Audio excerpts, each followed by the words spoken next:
እናንተ ሰዎች አላህን ፍሩ። ሰዎች ምንኛ አስቀያሚ ደረጃ ላይ ደርሰዋል። ሰዎች ራሳቸውን በማዝናናታቸው ላይ ምንም ተቃውሞ የለንም። እኛ ሰዎችን ያልነው ዱንያ ላይ አላህ በፈቀደው መልኩ ተዝናኑ እንጂ አላህ ያስቀመጠውን ድንበር በማለፍ እንዲሁም እሱ ሐራም ያደርገውን ነገር ሐላል በማድረግ አይደለም። ይህንን የሚያደርጉት እከሌ ሸህ እንዲህ ብሏል በማለት ነው። እባካችሁ እናንተ ሰዎች አላህን ፍሩ። ሙሲባዎችና ሞቶች በእኛ ላይ ሊወርዱ ይችላሉ። ምክንያቱም የምንጋጨው ከሰዎች ጋር ሳይሆን ከሰዎች ፈጣሪ ጋር ነው።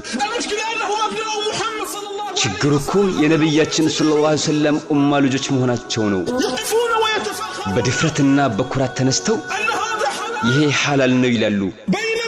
ምንም እንኳን ሐራም ቢሆን በቁርአን ላይ ሐራምነቱ የተገለጸ ሲሆን ከመካ መከፈት በኋላ ነብያችን ሰለላሁ ዐለይሂ ወሰለም በተመለሱ ጊዜ ወደ መካ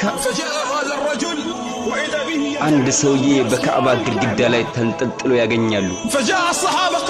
ሱሐቦችም አሉ የአላህ መልእክተኛ ሆይ አያችሁት ኢብኑ ኸጣልን ካዕባ ላይ ተንጠልጥሎ?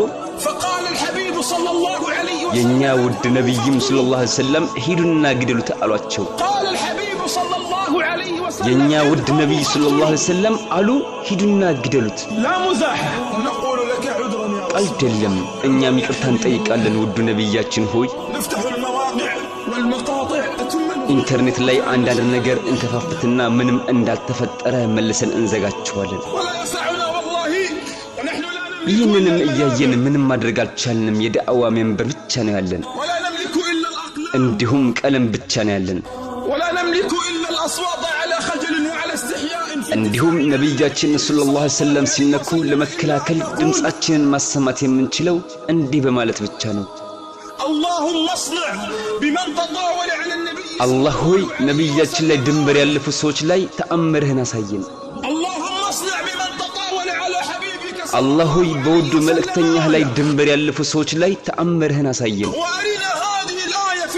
ይህንንም ተአምር በዘመናችን ላይ በህይወት እያለን አሳየን። በእነሱም ላይ የችሎታህን አስደናቂነት አሳየን። ለሌሎች አምባገነኖችና በዳዮች መቀጣጫ አድርጋቸው። እኛ መካከል ምንም ቦታ አትስጣቸው።